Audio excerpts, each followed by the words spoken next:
প্রথম প্রশ্ন, ভূপৃষ্ঠের সমান উষ্ণতাযুক্ত অঞ্চলের উপর দিয়ে যে কাল্পনিক রেখা টানা হয় তাকে বলা হয় আইসোথাম বা সমষ্ণ রেখা। সমষ্ণ রেখার বন্টন সর্বদা পূর্ব থেকে পশ্চিম মানে পূর্ব পশ্চিমে হবে, ঠিক আছে, অর্থাৎ অক্ষরেখার সমান্তরালে। 3, সমষ্ণ রেখা পরস্পর কোন দিকে চাপ ঢাল তৈরি করে?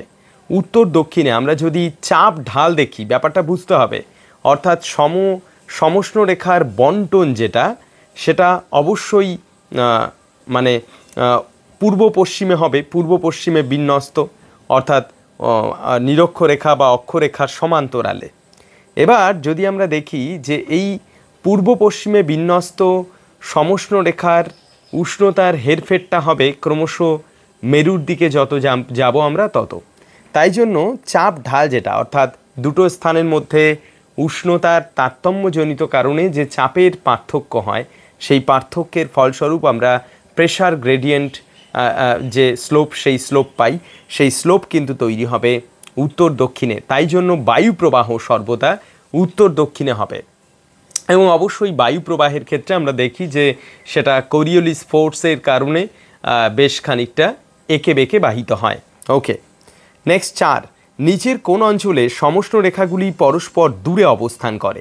অ্যাকচুয়ালি সমুদ্রের ওপরে, যেহেতু এই অঞ্চলে বিস্তীর্ণ এলাকা জুড়ে উষ্ণতার বিশেষ কিছু পরিবর্তন হয় না, তাই জন্য সমুদ্রের একটা বড় প্রসারিত ক্ষেত্র জুড়ে কম বেশি একই সমরূপ উষ্ণতা বিরাজমান হয়, যেটা স্থলভাগে হয় না। স্থলভাগে দ্রুত উষ্ণতার তারতম্য হয়। তাই নিচের কোন অঞ্চলের সমষ্ণ রেখাগুলি পরস্পর দূরে অবস্থান করে? উত্তর হলো সমুদ্রের ওপর, আর কাছে অবস্থান করে অবশ্যই স্থলভাগের ওপর। 5, নিরক্ষরেখা থেকে প্রতি 1 ডিগ্রি অক্ষরেখার পরিবর্তনের সঙ্গে সঙ্গে উষ্ণতার কিরূপ পরিবর্তন হয়? যদি আমরা হরাইজন্টাল ডিস্ট্রিবিউশন দেখি, তাহলে নিরক্ষরেখা থেকে যত মেরুর দিকে যাব তত প্রতি 1 ডিগ্রি বৃদ্ধিতে, নিরক্ষরেখা 0 ডিগ্রি, তার থেকে প্রতি 1 ডিগ্রি বৃদ্ধিতে 0.28 ডিগ্রি সেলসিয়াস হারে উষ্ণতা কমতে শুরু করে মেরুর দিকে। 6 প্রশ্ন, জানুয়ারি মাসে উত্তর গোলার্ধে সমষ্ণ রেখা স্থলভাগের ওপরে কোন দিকে বেঁকে যায়? আমরা জানি যে উত্তর গোলার্ধে জানুয়ারি মাস মানেই শীতকাল, তাই স্থলভাগ অনেক বেশি শীতল পার্শ্ববর্তী জলভাগ অপেক্ষা। তাই স্থলভাগের ক্ষেত্রে সমষ্ণ রেখাগুলি নিরক্ষরেখার দিকে বাঁক নেবে এবং সমুদ্রের ক্ষেত্রে সমষ্ণ রেখাগুলি মেরুর দিকে বাঁক নেবে। এবং এই একই কথা উল্টো হয়ে যাবে যদি আমরা দক্ষিণ গোলার্ধের ক্ষেত্রে বলি জানুয়ারি মাসে। আর জুলাই মাসে সমরূপ বৈশিষ্ট্য হবে দক্ষিণ গোলার্ধে। ওকে, জুলাই মাসে সমুদ্রের ওপরে সমষ্ণ রেখা দক্ষিণ গোলার্ধে কোন দিকে বেঁকে যায়? দেখো, দক্ষিণ গোলার্ধে কিন্তু জুলাই মাসে মেরুর দিকে বেঁকে যাবে। যেমনটি সমুদ্রের ওপরে জানুয়ারি মাসে উত্তর গোলার্ধে মেরুর দিকে বেঁকে যায়, তেমনি জুলাই মাসে কিন্তু উল্টো হবে, অর্থাৎ দেখা যাবে যে মেরুর দিকে বেঁকে যাবে, ঠিক আছে, সমুদ্র থেকে।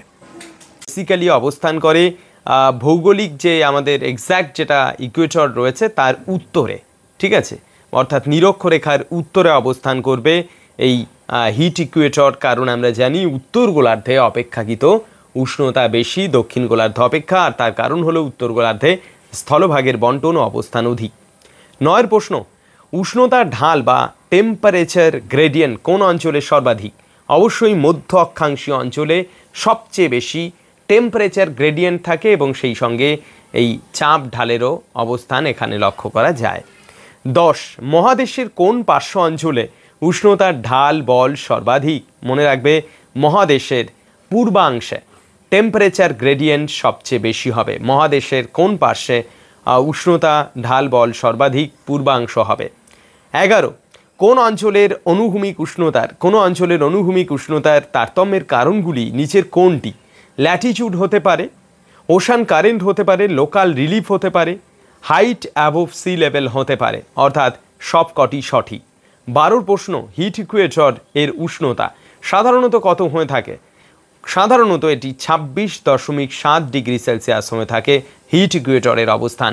আমরা যেমনটি ইকুয়েটর জানি, ইকুয়েটর একদম এক্স্যাক্টলি মাঝ বরাবর অবস্থান করে 0 ডিগ্রিকে অ্যাড্রেস করে, ঠিক একইভাবে ভৌগোলিক ইকুয়েটর নয়, এটি উষ্ণতার নিরিখে অর্থাৎ সর্বাধিক উষ্ণতা সমন্বিত অঞ্চলগুলোকে কাল্পনিকভাবে যে রেখা দ্বারা যুক্ত করা হয় তাকে হিট ইকুয়েটর বলে, আর এই হিট ইকুয়েটরের ভ্যালু হলো গড়ে 26.7 ডিগ্রি সেলসিয়াস। 13, ভারতের শীতলতম স্থান নিচের কোনটি? দ্রাস হলো ভারতের শীতলতম স্থান। 14, ভারতের উষ্ণতম স্থান কোনটি? অ্যাকচুয়ালি ফোলাঢই হলো বর্তমানকালে ফোলাঢই হলো সবচেয়ে উষ্ণতম স্থান, রাজস্থানে রয়েছে এক্স্যাক্ট ছোট একটি অঞ্চল যেটি সবচেয়ে উষ্ণতম। 15, দিনের সর্বনিম্ন উষ্ণতা বিরাজমান হয় কখন? দিনের সবচেয়ে কম উষ্ণতা হয় ভোর 4টে থেকে 5টার মধ্যে। সবচেয়ে কম উষ্ণতা বিরাজমান হয় দিনের। কোনো নির্দিষ্ট অঞ্চলের উষ্ণতা ওই অঞ্চলের নিরক্ষরেখার নিরিখে প্রাপ্ত গড় উষ্ণতার ব্যবধানকে কি বলে? অর্থাৎ আমরা নিরক্ষরেখা থেকে যত দূরত্ব বাড়বো, 2 মেরুর দিকে যাব, তত 0.28 ডিগ্রি সেলসিয়াস হারে উষ্ণতা হ্রাস পায়। তো সেই অনুপাত বিচার করে আমরা একটি অক্ষরেখায় গিয়ে সহজেই বুঝতে পারবো যে এখানকার উষ্ণতা কত হওয়ার কথা। কিন্তু দেখা গেল তার থেকে যদি কম হয়, তার থেকে যদি বেশি হয়, তাকেই আমরা থার্মাল অ্যানোমালি হিসাবে চিহ্নিত করে থাকি। 17, সমান তাপীয় বিচ্যুতি সমৃদ্ধ অঞ্চলের ওপর দিয়ে যে রেখা টানা হয় তাকে কি বলে? তাকে বলা হয় আইসোনামাল বলে, মানে তাপীয় বিচ্যুতি সমন্বিত। তাপীয় বিচ্যুতি কাকে বলে? আমরা একটু আগেই দেখলাম থার্মাল অ্যানোমালি যেটা, সেটা সেই সমান তাপীয় বিচ্যুতি সমন্বিত অঞ্চলের উপর দিয়ে যে রেখা টানা হয় তাকে বলা হয় আইসোনোমালস। ওকে। 18, নিচের কোন অঞ্চলের দৈনিক উষ্ণতার প্রসার অধিক? মহাদেশের আভ্যন্তরীণ অঞ্চলে দৈনিক উষ্ণতার প্রসার সবচেয়ে বেশি হবে। 19 প্রশ্ন, নিচের কোন শহরে বার্ষিক উষ্ণতার প্রসার সর্বাধিক?